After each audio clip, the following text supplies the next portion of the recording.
लो बच्चों, चलिए प्रश्न को पढ़ते हैं। उस समतल का समीकरण ज्ञात कीजिए जो मूल बिंदु से 3 वर्गमूल 3 इकाई की दूरी पर है तथा जिसका अभिलंब निर्देशांक अक्षों से समान झुकाव पर है। ये हमें दिया गया है और हमें समतल का समीकरण ज्ञात करना है। प्रश्न को हल करने से पहले हम लिख लेते हैं प्रश्न के लिए मुख्य उदाहरण। मुख्य अवधारणा।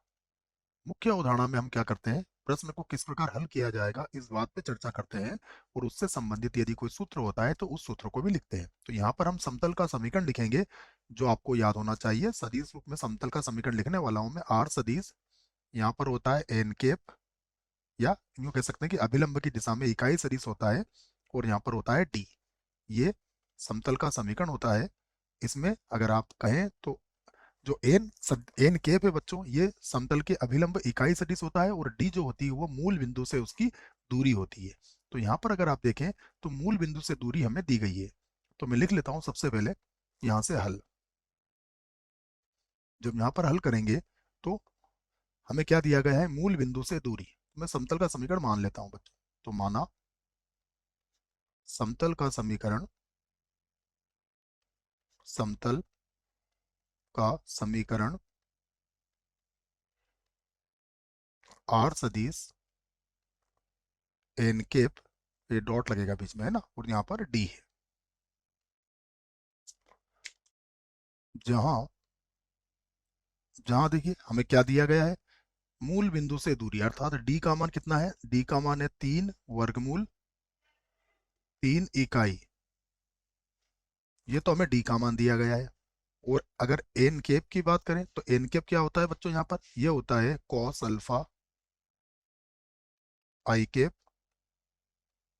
Plus cos beta J cap plus cos gamma K cap.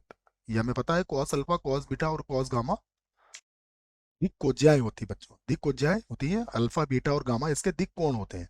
तो यहाँ पर हमें क्या कहा गया है कि अभिलंब निर्देशांक अक्षों से समान झुकाव पर है। तो यहाँ पर हम कह सकते हैं कि प्रश्नानुसार, प्रश्नानुसार देखिए प्रश्न ने हमसे कहा है कि अल्फा बराबर बीटा बराबर गामा है। ये हमसे कहा गया है कि प्रश्नानुसार अल्फा बराबर है बीटा के और ये बराबर है गामा के। या फिर यूं भी कह सकते हो कि कॉस अल्फा बराबर हो गया कॉस बीटा के और ये बराबर हो गया कॉस गामा के। अब हम जानते हैं, हम जानते हैं, क्या जानते हैं हम कि cos square alpha plus cos square beta plus cos square gamma, इनका योगफल किसके बराबर होता है, 1 के बराबर होता है। अब क्योंकि तीनों बराबर हैं तो तीनों को जोड़ लीजिए आप। तो ये हो जाएगा 3 कॉस स्क्वायर अल्फा बराबर कितना हो जाएगा, 1। तो यहाँ से कॉस अल्फा या कॉस स्क्वायर अल्फा बराबर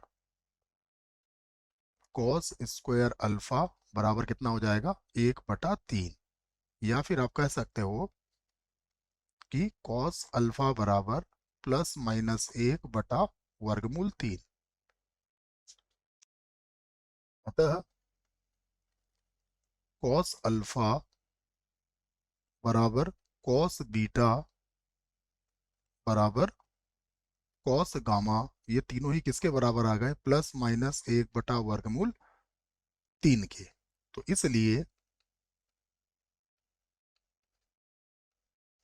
इसलिए हमारा जो एन कैप सदिश है ये क्या हो जाएगा, ये हो जाएगा ±1/√3। ये आ जाएगा और यहाँ पर आ जाएगा I cap plus J cap plus K cap, ये आ जाएगा हमारे पास।